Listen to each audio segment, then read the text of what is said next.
You're watching Oilers Nation Everyday with Tyler Yaremchuk. Your one-stop shop for all things Oilers.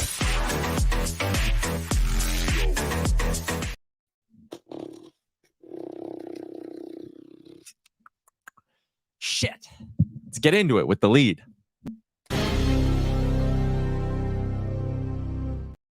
Welcome into Oilers Nation Everyday, the show where we break down Oilers losses. We are live from the Sports Closet studio. The big game is Sunday. If you want to pick up one of those bad boys or just get some merch, our friends at the Sports Closet, they got you. They got you. Maybe you're a Diamondbacks fan and you really want to load up on some D-backs gear ahead of the World Series. They got you as well. Sportscloset.ca. We are live on the Oilers Nation YouTube, where the first comment of the day is going to Lance. He says, what do you think Tyler's best feature is, and why is it his feet?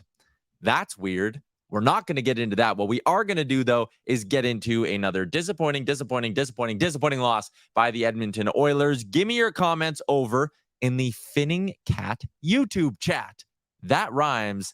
I didn't expect that to rhyme, so it caught me off guard. Shout out to Finning Cat, who you're going to see him around a little bit this weekend. This Friday and Saturday, you do not want to miss the WestJet NHL Fan Park with our friends at Finning Cat. It's located in the Edmonton Ice District. Visit finning.com/heritage classic for more. I expect you all to be right pissed off in that YouTube chat, and I expect my co-host, Liam Horrobin, to also be right pissed off about what we watched last night. Liam, it was NHL Frozen Frenzy Day. Everyone was excited to watch hockey, and then the Oilers went and took a giant turd. Yeah, they did. It was only a turd in the third period. Like everything else was kind of, I don't know. Like this team, it's the hope that kills you, to say the least. Yeah, I guess you could call it the turd period. Hey, there you go. There you go. Wise Kyle in the Finning Cat YouTube chat says, Finning Cat, new sponsor alert. Hell yeah. Someone else said, bring up the Condors. Yeah, we'll talk about that. We got Bruce Curlock coming up on the show in about 25 minutes. He's going to tell us who's playing well down on the farm. Sam Gagner made his season debut last night for the Bakersfield Condors. Jake is in and says, is it time to worry? Abso-freaking-lutely. And honestly, I'm kind of with you. There are some legitimate problems with this hockey club. Last night, I mean, good hockey teams, championship caliber hockey teams, when you're up 4-3, you need to know how to play a good road period. And whatever the hell the Oilers did in that third period, whether it was bad turnovers, moments where you're kind of just like, are you aware you're playing in an NHL game right now? Man, Liam, it's just when you sit there and you watch Colorado and you watch Vegas go out, get off to the starts that they have. Those are the teams you need to be better than this year if you want to have a successful season. And the Oilers are so far away from being better than those teams. Yeah, they're incredibly far away. Like you watch Vegas last night and the confidence that players play with. Like what's his name? Paul Cotier, I believe, the guy, the fourth line guy who probably nobody had heard of until last night. There's an absolute goal of the year caliber goal, and you wouldn't see anybody on the Oilers doing that because there's just no confidence through the team right now unless your name's McDavid or Draisaitl. And it's just like, it's so frustrating. It's just errors upon errors. And you look through the goals last night, the Oilers allowed 7. Obviously, 1 was an empty net. 6 of those goals were literally the Oilers' fault and why they ended up in the back of the net. And that is the biggest difference for them. You can't go into games on the road scoring 4 goals and still needing 4 to win. It's absolutely insane that we're at this point, and I don't know. Like it is very worrying because the errors that are so avoidable but are happening so often with the same players over and over again. So we're gonna do a little exercise later on in the show. There are 4 issues I think with this team right now, and I'm gonna get the two of us, also the YouTube chat. What we're gonna do is we're gonna rate them 1 through 10. 1 being like, it's not actually that big of a deal. We won't be talking about it in a month. And 10 being, it could very well cost them a spot in the playoffs this season. So we'll do that a little bit later on in the show as kind of like a general overview of this thing. But first, let's get into the day after report. It's brought to you by our friends at Sherwood Ford, the Giant, sherwoodford.ca. Check out their extensive extensive library of new and used vehicles. And if you see me in the Nation truck, honk at me and then yell and scare me by making me think I'm driving bad. All right, we're going to break down this game last night, and there is something I want to talk about before we get into anything else, Liam, and it's goaltending. We're going to talk about defensive zone. We're going to talk about structure. We're going to talk about a lot of things today. But last night I tweeted, we got the full Jack Campbell experience. He made some 10 bell saves in that hockey game. A few that were just out of this world. You're going to see him on the highlight reels for the next 60 days, right? Leading Sports Center kind of stuff. He made some great saves. He got peppered with good chances in that game. He still gave up 6 goals. And what I saw in the replies to this tweet were a lot of people being like, oh my God, you're not watching the games. You're not paying attention. Look at the defensive zone play, which was bad. Look at the lack of attention to detail. It was bad. Not saying it wasn't. The Oilers, again, didn't really seem all that interested in putting up a big fight in that hockey game. There is also a point where 4 goals, borderline no matter how bad you play in front of them, 4 goals needs to be enough in the NHL. And if you're going to argue against this, here are the numbers. The Oilers, and this was Greg Wyshynski's tweet, is the one that originally got me into looking into this. The Oilers are dead last in high danger save percentage as a team, Liam. Their high danger save percentage, 6.053. Second last in the NHL. Okay, so 6.053 puts you 32nd. 31st in the league is 7.059. Almost a full point better. That is how big the gap is. So you can sit there and say, oh, well, they get peppered, grade A scoring chances, blah, blah, blah, blah. How many breakaways have the Oilers been stopped on in recent games? How many times has Draisaitl had the puck on the side in his office and gotten stoned by the other team's goalie? How many times have there been a play where you go, man, that was a good scoring chance. It's just got to go in. It happens 6 or 7 times a hockey game. And again, Jack Campbell made some very, very good saves. I get it. He was not good enough last night. And when your goalie gives up 6, you're not going to win. And when you're paying $5 million for a goalie, he better be able to win you some goddamn hockey games, man. And I am so sick of people just wanting to give the goaltending a pass. And there are only 6 teams in the NHL whose high danger save percentages are below 800. The Oilers are almost below 600. They're in the bottom quarter of the league by a mile. It's so bad, it hurts. And I think part of it, honestly, is because as a fan base, we've never had an elite goalie. We had a glimpse of it from Cam Talbot. Mike Smith would look like it for 5-6 games. There you go. That's it. We have never had an elite goalie, or I should say in the last 20 years, we haven't had an elite goalie. So we're just used to the goalies being dog shit and us going, well, the team in front must be the problem. No, the Oilers should have won that hockey game last night. Jack Campbell, that puck that bounced off his skate and went through his legs. There's 64 goalies in the NHL right now. 63 of them make that save. The goaltending needs to be better. You can't have guys with 870, 840, 830 and expect to be a Stanley Cup contending team. And everyone always wants to give the goaltending a pass because of how bad the defense is. And they were bad yesterday. I'm not saying they weren't. But at some point, your goaltending can win you a damn game when you score 4 goals. I'm kind of 50-50 on you with this one, Tyler, if I have to be completely honest. I think last night there was probably 2 goals out of the 6, which is still not good, that Campbell would want to have back. I think the second one it was when the rebound kind of falls right in front of him and then he goes to cover it. I think that's kind of a 50-50 one. Like, it's a bit unfortunate that Bush goes to whack it and then it just kind of scrambles. But Campbell should just suck that thing up. It shouldn't be down on his feet. On top of that, too, though, he does that all the time. So I wonder if that's just kind of his almost routine in a way, which isn't good either. Routine. Yes. And then the 6th one, I believe it was the Hartman hat trick. You probably want to have that one back too. Yep. But also I'm having a difficult time really putting this on him too much, but I 100% understand what you're saying. But like, you look through the goals and it's just like I think Bouchard made 3 errors, 3 massive errors, and 2 of them could have been directly from him. So to me, sometimes you need your defenders to be better in front of you. And we can look at these grade A chances all we want. And I agree, the Oilers do need saves. And we've spoke about it at times how this team is, the goalies have broken backs in them. Like the Nashville one, you needed a save from Campbell. Stuart Skinner coming out of the crease the other night too, and then also against Vancouver in game 2 when Lafferty scored. But your defenders can't make the errors they're making in front of them either. Like Bouchard on the 4th goal where the puck bounces off his stick and then all of a sudden it's in the back of the net. The first one too, where Bouchard doesn't want to wrestle with Marco Rossi in front, who literally cross-checked him in the back of play before. Like, it's shit like that that is bugging me the most about this team. You can see it here. Bouchard gets pushed out of the way and then Rossi scores. I don't know what Campbell's supposed to do on that play more than anything, but I agree. The Oilers need a little bit more from their goalies too, but last night, I don't think that was the case for them. All right. I'm going to hit you with a number I dug up. And Brent asked me the question. He said, Tyler, how many chances are the Oilers giving up compared to other teams? I went to Natural Stat Trick. I am double checking right now. 5v5 scoring chances against per 60. Scoring chances against per 60.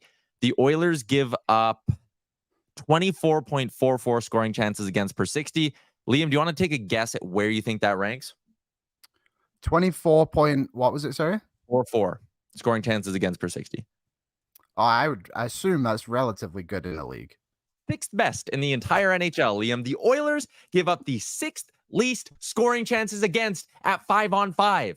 And their goaltending can't stop a puck when it matters the most.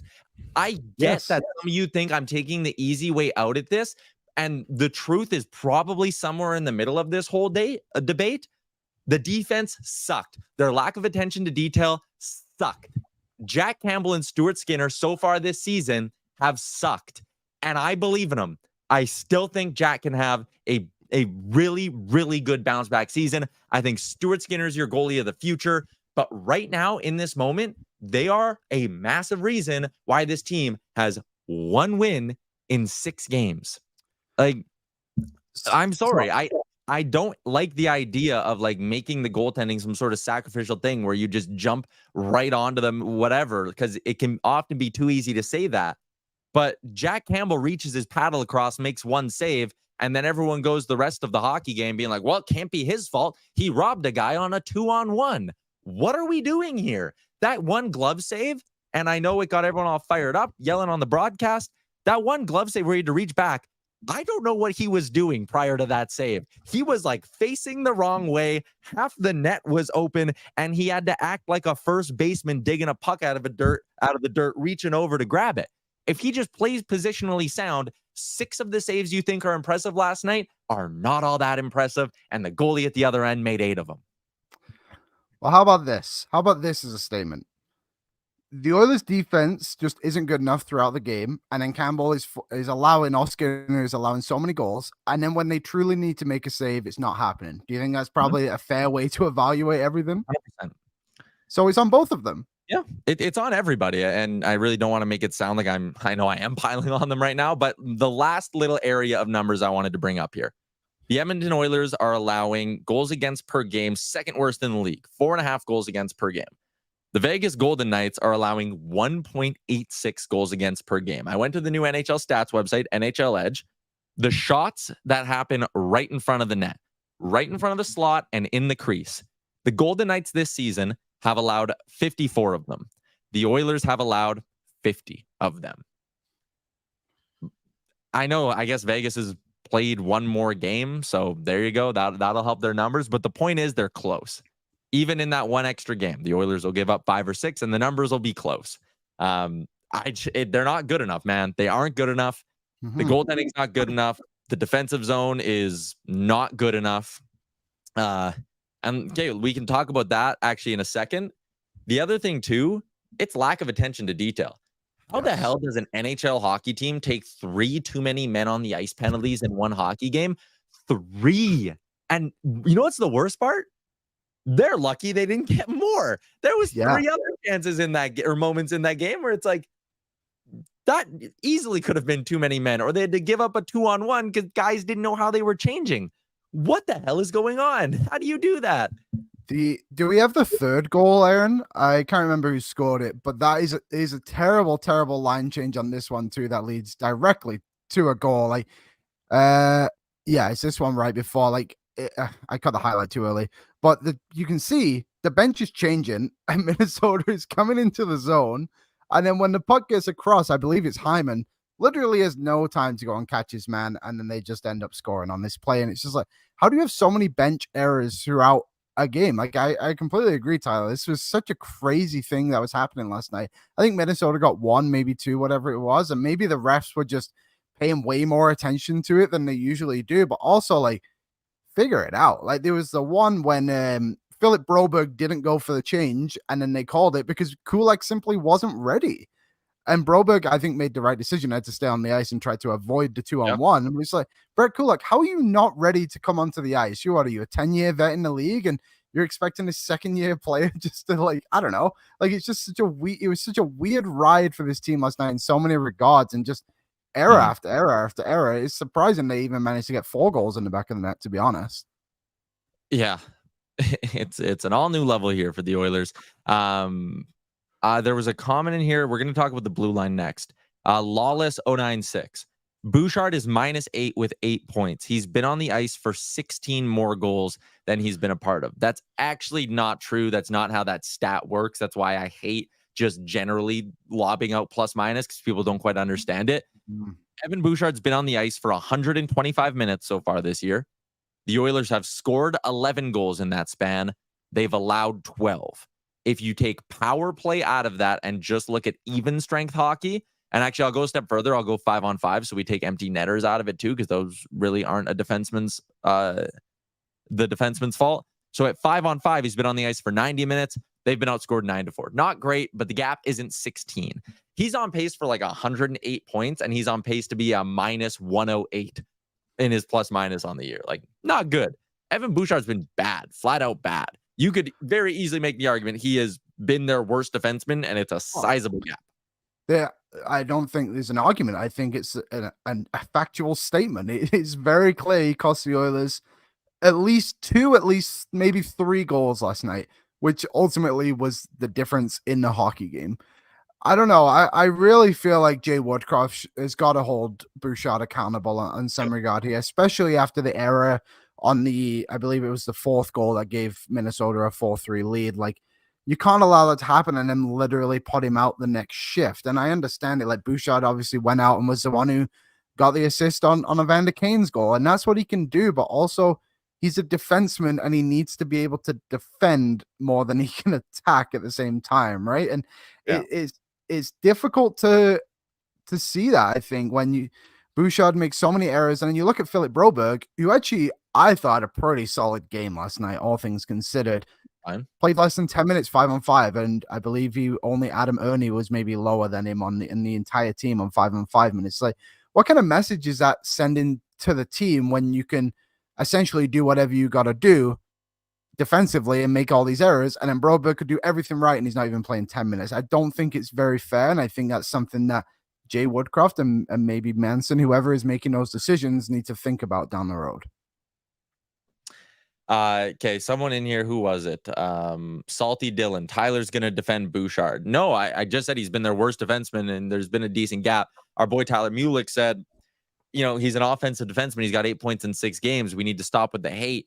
No. If you want to be a high-end top 4 D-man, like, you can't be doing the stuff Bouchard's been doing.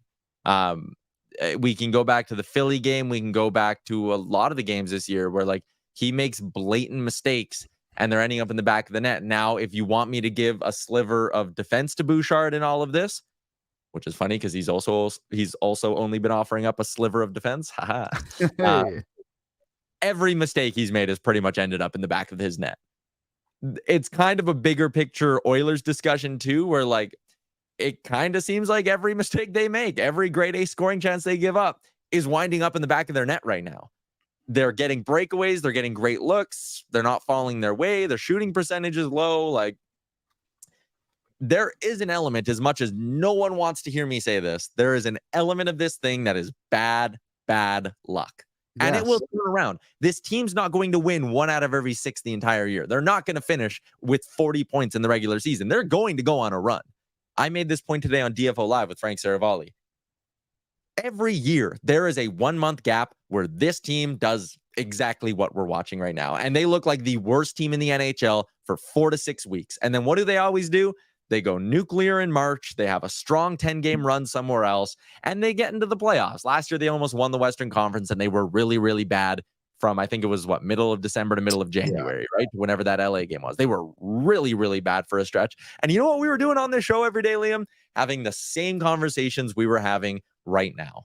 So this happens every year. I am still of the belief everything is going to be okay.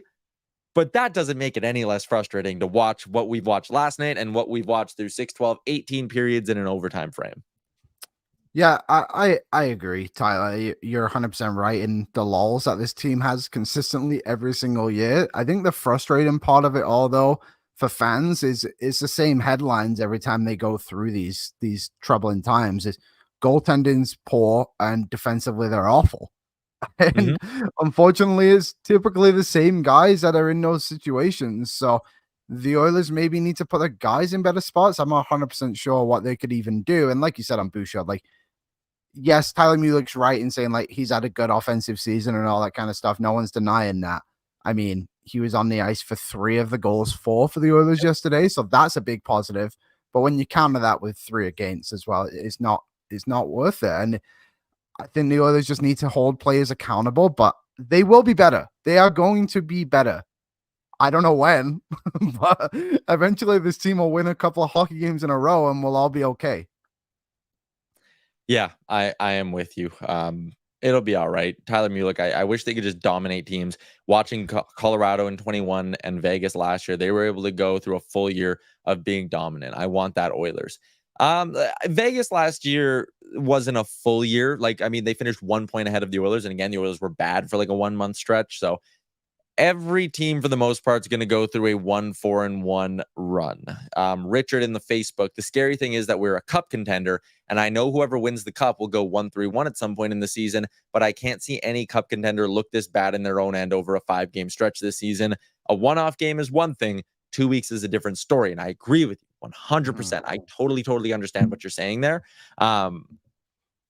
My thing is that the Oilers will then also go on a run. Whenever it happens, we won't know when it starts and we won't know when it'll end. But at some point, there will be a stretch where we go, this team, this top 9 can score at a rate that no other team in the league can. It'll happen. I know people are saying that Ken Holland should put Connor Brown on waivers before his bonus kicks in. I know people are saying, and I was a part of this bench, Evander Kane and all of that crazy stuff. It's going to come. It'll come at some point. Connor Brown is a good NHL player. Evander Kane will score 30 goals this year. Zach Hyman will get to 30 again. Ryan Nugent-Hopkins will get to 80 points. And the way they'll do it is by going on some big heaters. There will be a run where this team looks better than any other team in the NHL. It's just obviously not right now. What do you think of Ryan McLeod? I'm getting a little, I don't even know worried is the right way to put it, but he just needs to be better offensively. Like, he's just not providing enough. And I know when you look at the analytics, they look good and everything, but like, one shot again yesterday, and it's just like, okay, we eventually need you guys to score a goal. Like, if they got a goal from that third line last night, we might be having a different conversation today. Yeah, and I'm with you. There was only one forward line that didn't get scored on last night. It was Ryan McLeod, Connor Brown, and Dylan Holloway. Those were the only 3 forwards who weren't on the ice for a goal against out of 7 out of 5-on-5 last night. No, that's all of them. All of them. The only 2 D-men or 3 D-men who didn't get scored on were Broberg, Duhaime, and Brett Kulak. I think the nice part with Ryan McLeod is that he's your third line center. And it's not one of those situations where he's a 22, 23-year-old young centerman who the fan base and the organization is sitting there crossing their fingers going, we need this guy to be a top 6 center for us one day. The Oilers don't need that. All they will ever need from Ryan McLeod when he is in an Oilers jersey is for him to be a serviceable third line center. Am I worried about his production? Yeah, I had a family member the other day text me during one of the games and say, Ryan McLeod might just be a guy who skates fast. He might not be an NHL player. And I was kind of like, damn, like, it's tough to hear that. But then you watch how he plays and you're like, okay, yeah, he doesn't generate anything. But what he gives Jay Woodcroft is dependability. He goes out there and he does not get scored on, which I think you need to appreciate about his hockey game. Yeah, so. I agree. And that's why I specifically said offensively. Like, I think defensively, when you watch that team play, you don't really what that line play, sorry, you don't even really watch them in the defensive zone because the puck's always in the offensive end. And I think that's the growing frustration with it is the puck is always there for them. Like Dylan Holloway had a great chance yesterday, and he just put it so softly into Gustafsson's pads. And it's you gotta kind of bear down on that a little bit, put some muscle through your shot, and I think he would have got it. And I just think that's where that line is right now. They're gonna forecheck their asses off every second they're on the ice, but when it comes to being in front of the goal right now, Brown, Holloway, or McLeod don't have that killer instinct to score. But there's so many positives with them too. But at the end of the day, the objective is to score goals to win a hockey game. Yep. Ryan McLeod's been on the ice for 75 on 5 minutes, and the other team's only scored once in that span. Like that's pretty good. Like that's a really, really respectable number. So, I mean, it's a high-end number. There's only 1, 2, 3, 4, 5, 6, 7, 8 guys who have played at least 70 minutes who haven't been on the ice for a single goal in the entire NHL. He's dependable, which is, I think, what you appreciate about him. If we're talking about some positives, we're going to try do that here for a second. Let's get to our moment of the game, and it is brought to you by Alberta Blue Cross. There's only one thing better than making new memory or than sharing memories. It's making new ones. Alberta Blue Cross Travel Insurance protects your memories and more wherever your travel takes you. Visit ab.bluecross.ca/travel for more information. Liam, we talked about it a lot over the course of the summer. Contract year Warren Foegele. He's here. He's spectacular. He's beautiful. He's a totally different player. Yeah, he was unreal last night. The second goal, I think, just shows how much confidence Warren Foegele is playing with at the moment. His second goal, sorry, but this one too, like, gets the puck and just shoots.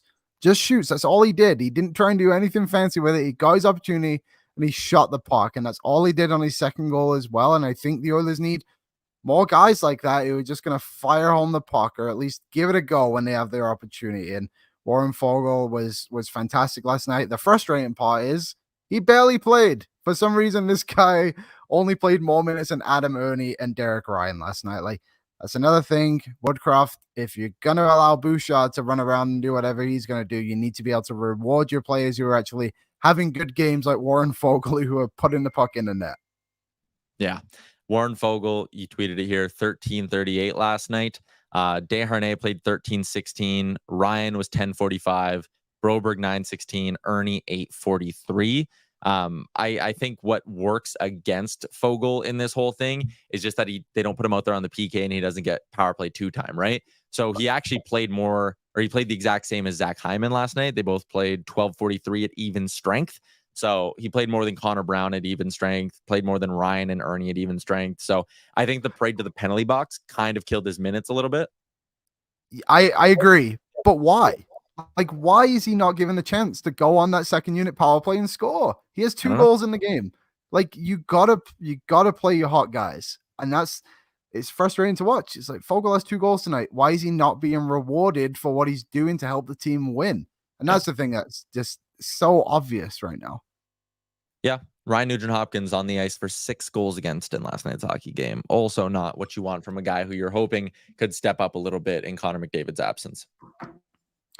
Yeah, it was unfortunate for Nuge too. Like, I went back and watched the goals. There wasn't really anything he was directly involved with that would have prevented the goals going in, but still, like, just one of those, I guess, every goal against. Warren Foegele, 3 goals in 6 games, on pace for 41 goals this season. Pretty remarkable. Who are you buying out to bring him back next summer, huh? But no, in all seriousness, he's been awesome, man. Ton of credit to Warren Foegele for coming out the way that he has, especially when you kind of look at how he played in the last couple of years. It's great. It's great. This is the Warren Foegele I was hoping we were getting when we swapped Ethan Bear for him. So, yeah, big stick taps to Warren Foegele. He's one of the few positives from last night's hockey game. The Oilers score 4, not enough. They needed 4 more if they wanted to beat the Minnesota Wild. And now they come back to home ice tomorrow night. They'll be taking on the New York Rangers. Surely that's a team that's not playing very well, right? Son of a gun, they're 4-2 and have outscored the opposition 18-13. Damn, they're only giving up 2.17 goals per game. Damn. And I'm sure they're looking at the Oilers and going, hey, this is a good chance for us to get our goals again, or goals 4 per game up. Yeah, I mean, there's not many easy teams to play in the NHL, and New York Rangers definitely would never be one of them right now. I mean, hey, they surely don't have good goaltending, right? Igor Shesterkin, how good's he? Maybe they'll start Jonathan Quick for old time's sake. Let's hope. Honestly, if it was a back-to-back, I would have been hoping for that. But they obviously played Calgary last night, and I don't think they're going to Vancouver the next night. I think they're in Vancouver on Saturday night. Or did they already play Vancouver? Sorry, I don't know the New York Rangers schedule all that well. Yeah, they're in Vancouver on Saturday night. So, yeah, not ideal here. Rangers rolling into town. They look pretty good. All right, Liam, before we move along on the show, I need to tell the people something about this Sunday. If you are heading out to the big game, even if you're not one of the people who won your way into the game at our watch party at Greta to kick off the season, you can hop on our bus. Greta is going to be loading up a couple of buses. So if you go, nice little spot, grab a drink, grab some food beforehand. At Greta, you'll hang out with me. I'll be there having a couple beveraginos. And then we're going to load up a bus outside Greta at 3 o'clock and take you to Greta. If you are not one of the people who won your way to the game at our watch party, it is going to be first come, first serve, but still come to Greta, have a drink with us beforehand. I know the boys are going to be doing pre and post game from there. We're going to be throwing a bit of a party for people who can't go to the game as well. So giddy up, our friends at Greta showing up. I'm excited for Sunday. Hopefully the Oilers will be like coming off a win against New York. Vibes will be better. McDavid in the starting lineup. It'll be fun. We can only dream. Dare to dream, Liam. Dare to dream. All right, let's get what to time is that at? What time people are asking? The bus is gonna leave at 3, and it's first come, first serve for the bus, is what I'm told. Okay. So I don't know. Show up at 9 a.m. Just start drinking then. Lord knows you might need to. Let's get to the Star Mechanical guest line today. Star Mechanical, one of Edmonton's biggest locally owned and operated plumbing and heating businesses. They've been working within the community for the last 20 years, and a lot of the homes built in Edmonton and area over the last couple of decades, they got that Star Mechanical stamp on them, Liam. StarMechanical.ca. Bruce Curlock, our boy. Bruce, I know you must have really enjoyed that hockey game last night. Hey, good defensive zone play, structure for you to break down. Well, I mean, hasn't it just been the same all year? So, yeah, no, I mean, I was saying to someone earlier today, I actually think the daylight is a little bit closer on this than a lot of people think, which may sound absolutely insane after what we watched last night. But, I mean, my general point, if we want to get right into this, is that you're asking a team, in particular, Connor McDavid, Ryan Nugent-Hopkins, Leon Draisaitl, Evan Bouchard, Darnell Nurse, who players been with this organization for a long time, to play a system that's completely foreign to them, right? Like they have never played this system going back multiple coaches. So, I mean, it's 6 games, right? Like I understand the intense scrutiny that is on this team, but it's 6 games. I think you probably need.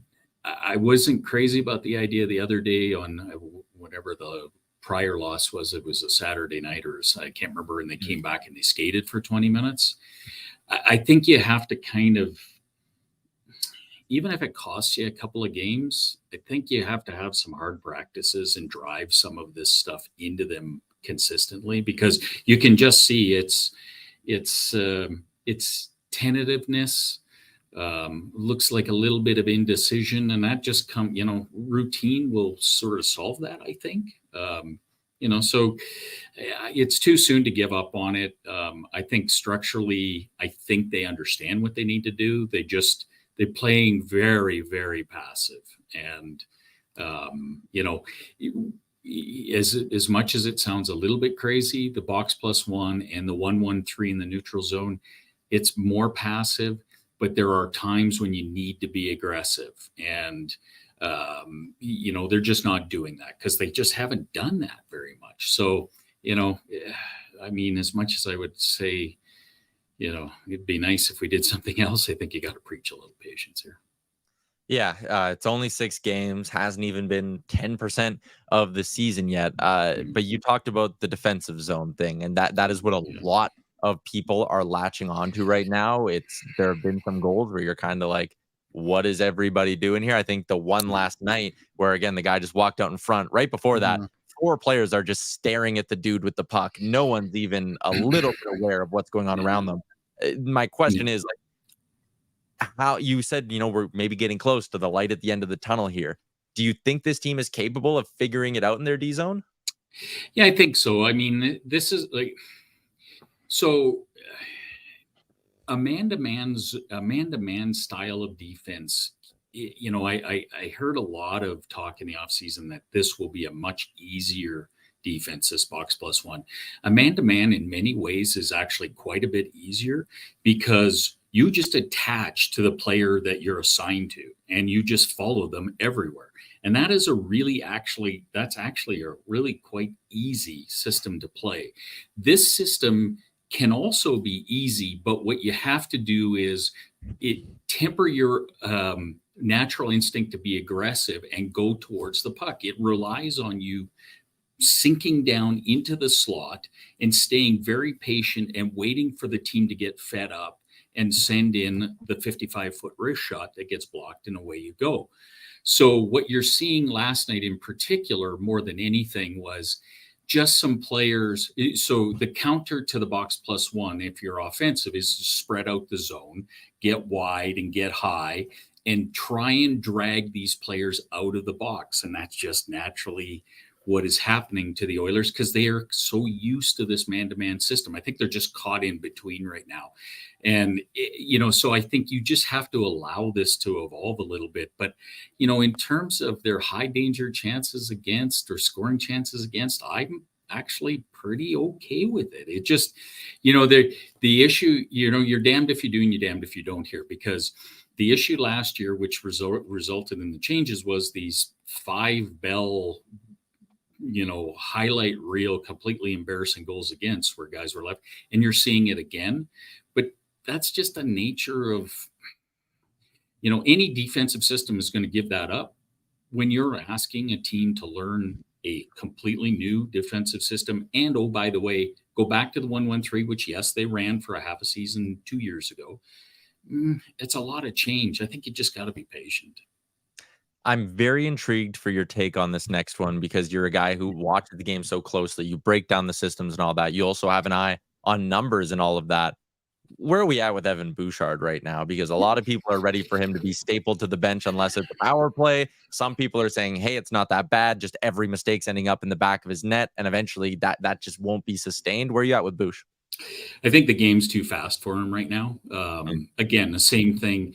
So if you think about Bouchard in terms of his defensive play, obviously we hear comments like he's very relaxed and he doesn't hear danger or see danger fast enough. And I think that's right. But I also think that's the way he plays a little bit. Like, he's a bigger man with a long reach. And what he tries to do is he absorbs the check into him and then he makes his defensive play. The issue with this zone type defense for him is that he's not sure what to do now, because if he's on the weak side, he's just kind of standing there and he's not supposed to go out and chase people, or he's not supposed to, when a person comes through his zone, he's not supposed to attach. So I just think it's, the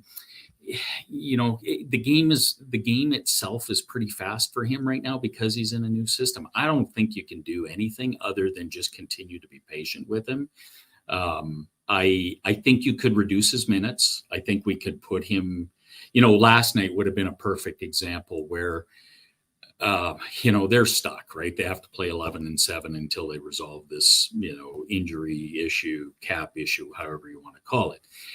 But really last night, what you would have been best to do at that point would have been to move Broberg up, move Bouchard down, and just give him a reset on the game. But he's just too talented of a player. You just cannot give up. I mean, if we go down the line of a Jeff Petrie or Schultz again, I'm going to this city, man, they eat their young right-handed defensemen for lunch. It's just hard to listen to. You just got to be patient. It is what it is.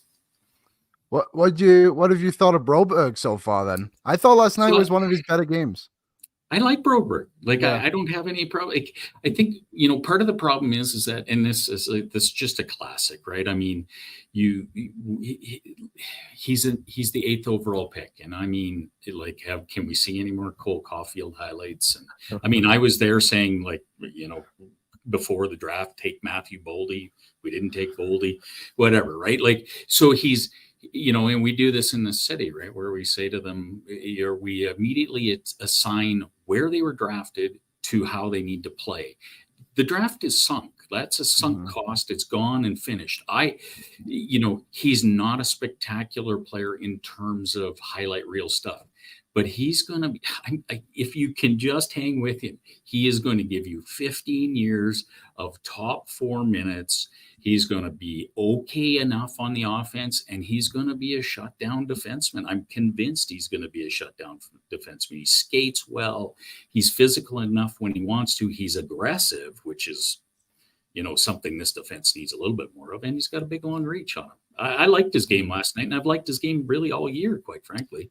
Yeah, me too. Yeah, me too. I think he's come a long way this season, and I think last season he had a pretty good stretch, and I believe he got hurt for a little bit too. But obviously, there's only one man who can save this city, Bruce, and his name is Raphael Lavoie, according to everybody.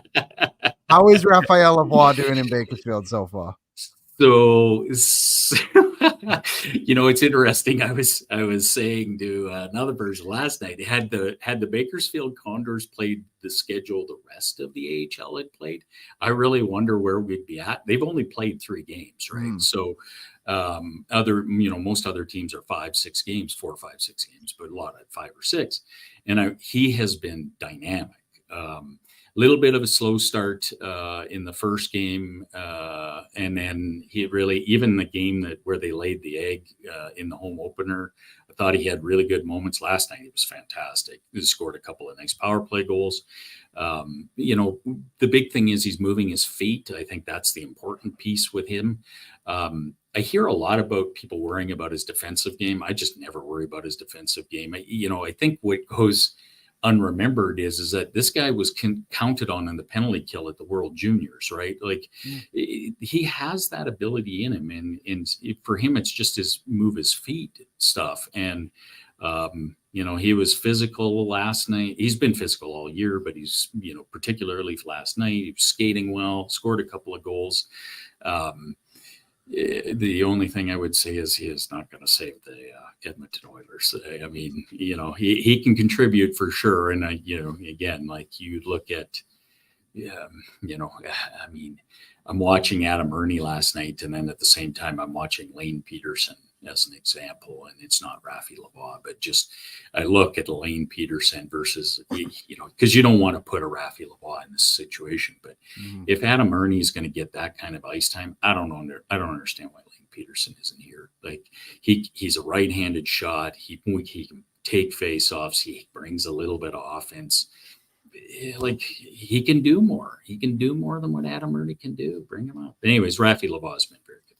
Yeah, I'm always one. I never liked the whole riot in the street over a roster move. I like to see things play out a little bit first. I think I'm good. I think I've had my fair share of Adam Ernie. I think we can call her a day, send him down to be a good vet in Baco. Yeah, 100% right. Like it's I mean, he's Jag, right? Like it's the same guy over and over again that they love to sign, and I mean we get the same result. Yeah. One more Condors one for me. Sure. How did Sam Gagner look in his season debut? We love Sam Gagner. So here's the irony is, on this is that, I mean, I think the game at the NHL level has passed him by. His foot speed doesn't look great. At that level, though, he has brain. He has such a big brain on the ice. It's unbelievable. So, like, he thinks the game so well. He gets away with a lot of stuff at the AHL level that I don't think he would at the NHL level. But it's one game. So, they've got a couple more this week, and we'll see how it looks. But he just brings, first of all, the lineup looks better because now it's a 12 and a 6. And what the coach has done, Coach Chalk, which I actually have to give him a lot of credit because I was not his biggest fan the first half of last year, is he's tried to put skill with skill.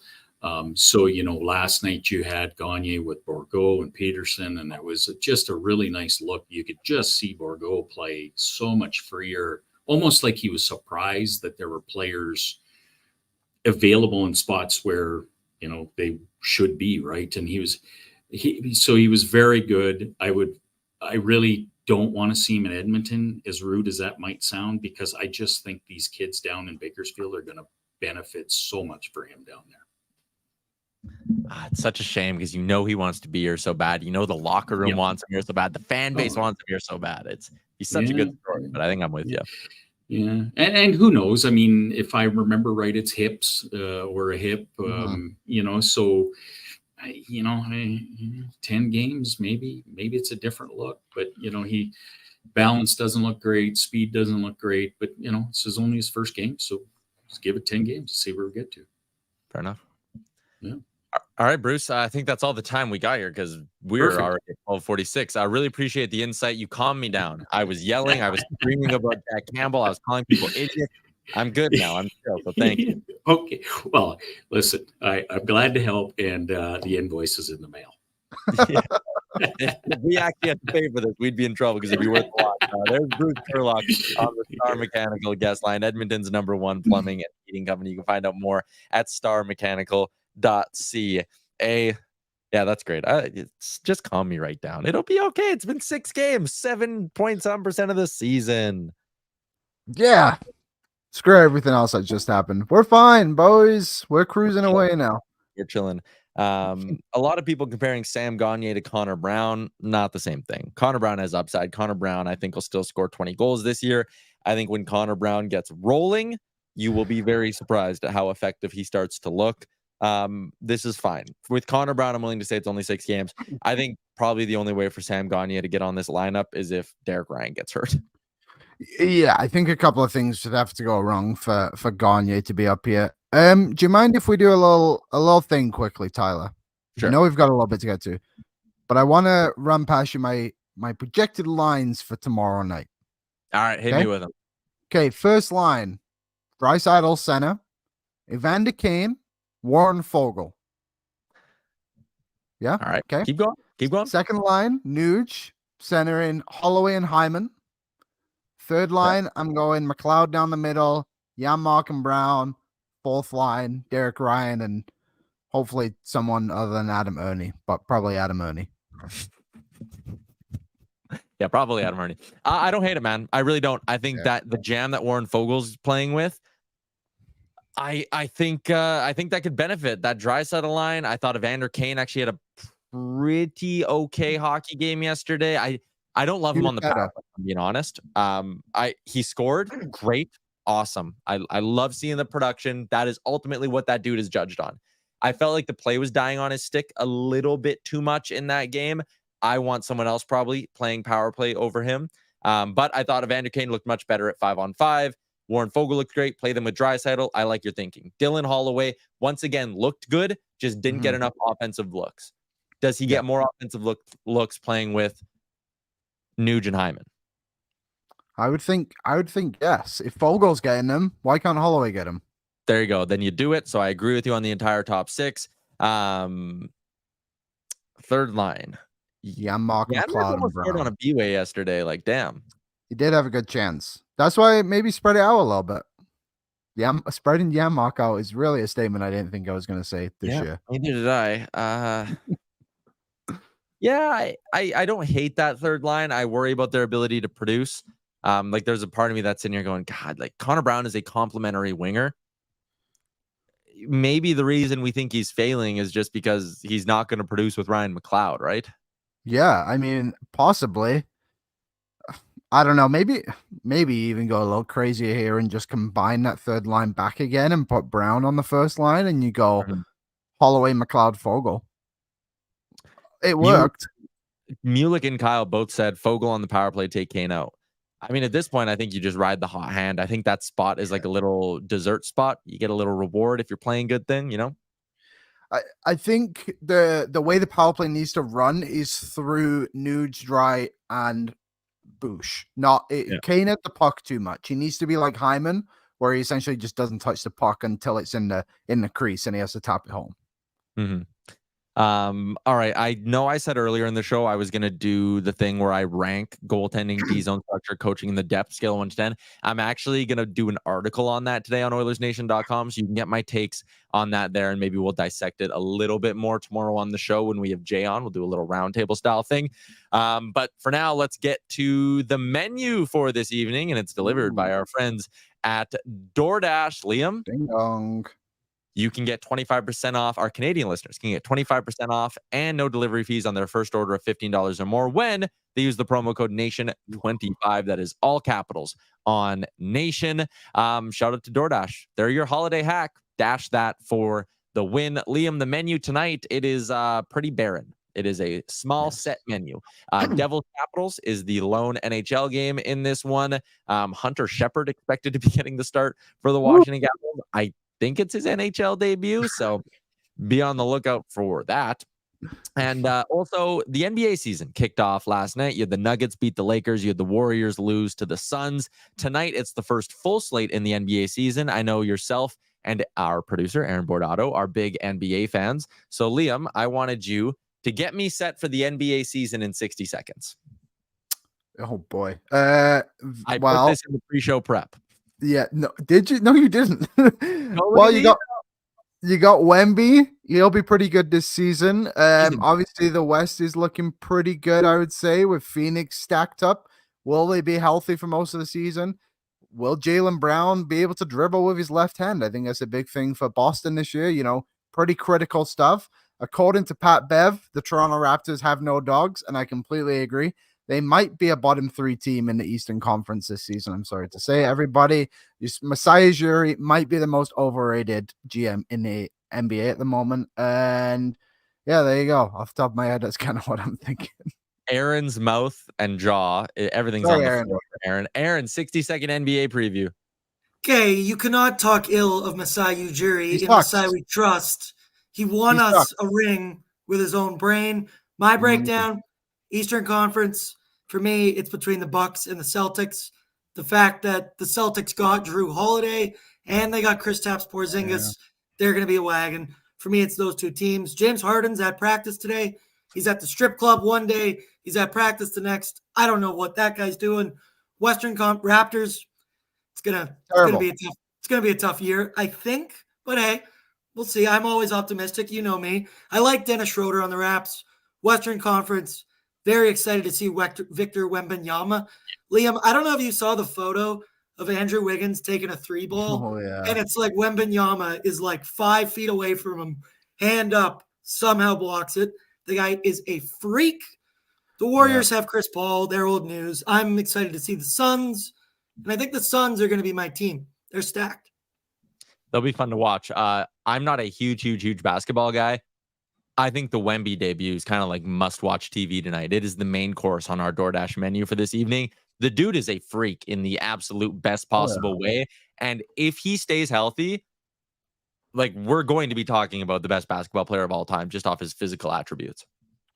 Yeah, and that's just going to be the biggest headline with him because he's 7'6". Like, can he stay healthy? It's not easy to keep a body like that healthy all the time. So, yeah, he's a freak of nature, but he is a hell of a basketball player. And I don't even know where they play tonight, but I'm going to try and watch it wherever it may be. It's kind of like the Bedard debut. Yeah. You just got to watch it. You got to see what this kid's all about. Tomorrow in the NHL, it's a full slate, including the Oilers and Rangers at 7 o'clock. We will have a full Sherwood Ford Giant Game Day edition of the show tomorrow. To wrap up today, though, Betway, what are we wagering on? I am going Devils puck line. They're staying at home. Caps had to travel. Caps going with the dude who I think is making his NHL debut. Give me the Devils minus -1.5. Yeah, I like that one. I kind of like a couple of points from Jack Hughes again today too. I wish I could bet on Jack Hughes falling because that seems to be a bit of a thing going around social media at the moment. So that'd be a good one. But I'm putting all my money on the Show Park Crusaders to beat the Bonneville Pontiacs tonight on the road, make it 11 in a row. You cannot do that. There you know. 2 NHL Central Scouting came out today. They're all 9 players from the AJHL and 2 from the Crusaders. So who are the 2 players? The 2 crew players are Diego Johnson, who's committed to Wisconsin, and Ryan Zaremba, who's committed to Minnesota Duluth. So they're both 17? Yeah, 2006 born. I know, crazy. Spooky. All right, there you go. Devils -1.5. Liam says back Jack Hughes tonight, and there is your bets for the day. Brought to you by Betway 19+. Please play responsibly. Tyler Johnson wants to know who has a better chance, or sorry, Tyler Mulick wants to know who has a better chance of being picked, Zaremba or Johnson. Probably Zaremba. They're both. I think they'll both go, but Zaremba's a little bit better. There you go. Yeah, tomorrow, Sherwood Ford Giant Game Day edition of the show. I believe Jay is going to be stopping by for that one. And then tomorrow night, pre-gaming with Boardsy. New episode of Real Life tomorrow. And then Friday, Frank Saravalli's in town. So he'll be joining us live on the show to do a little bit of Oilers talk. That is why Frank was not on the program today. So giddy up. Big shout out to everyone who was on the Finning Cat YouTube chat. It was a lively one. And if you're still in there right now, we're only at 70 likes. So we got a couple minutes. We want to get the likes up to triple digits every day this week. That is how we're going to build a good omen for the Heritage Classic. So quickly, if you're watching on YouTube and you haven't hit the like button yet, go hit that like button. Finning Cat, that's what I wanted to say. You're not going to want to miss the NHL WestJet Fan Park with Finning Cat. It's located in the Edmonton Ice District. You can join them this Friday from 3 till 9 and Saturday from noon till 6. Swing by the Finning Cat booth for free swag. Ooh. And a chance to sit in some heavy-duty equipment, which is pretty cool. The WestJet NHL Fan Park with Finning Cat. Visit finning.com/Heritage Classic. Cat is a proud partner of the NHL, and we're excited to have them on board with the show for the next little bit here. Proud sponsor of the YouTube chat, which is always alive. Hammer that like button before we wrap up the show here, everybody. Bruce Curlock was fantastic today, Liam. That was a very, very good insight and breakdown. He's preaching patience, and he is a very, very smart man. If Bruce Curlock says be patient, we will be patient. Yeah, I mean, I think there's one thing we can learn from this show is, number one, venting is a good thing. Getting the feelings off your chest is a very good piece of therapy. Yeah. And number two, like, there is some positives with this team. I know they don't seem very bright right now, but there's a lot of things that are still going right. Like, Draisaitl was pretty good last night too. Like, we didn't really talk about him today. He had a pretty solid game, but all things considered, it'll be okay, people. We're only, 5-6 games into the season. There'll be a point where the Oilers win 6 in a row, and they'll be cruising their way. Carolina's sucking right now too. There's a few other teams down low that are probably not where they deserve to be, and these teams up at the top who probably are where they don't deserve to be. So we'll see. Long way to go. They just got to keep grinding it out. Play better in the third period. We got a third period goal last night, so that's big. Hey, finally, the monkey's off the back. Now they're ready to be the comeback team we expect them to be. That is a wrap on today's edition of the show. Before you close the window, hammer out that like button. Big shout out to our friends at the Sports Closet, because we're always coming to you live from the Sports Closet studio. Sherwood Ford, the Giant, Alberta Blue Cross, Star Mechanical, DoorDash, Ding Dong, Betway, and Finning Cat. Tomorrow, game notes for Wendy's, a Sherwood Ford Giant Game Day, and more. All on Oilers Nation every day. We will talk to you tomorrow, 12:01 Mountain Time. See you then. Thank you for watching Oilers Nation Every Day. Hit the subscribe button to never miss a show. And for more, visit OilersNation.com.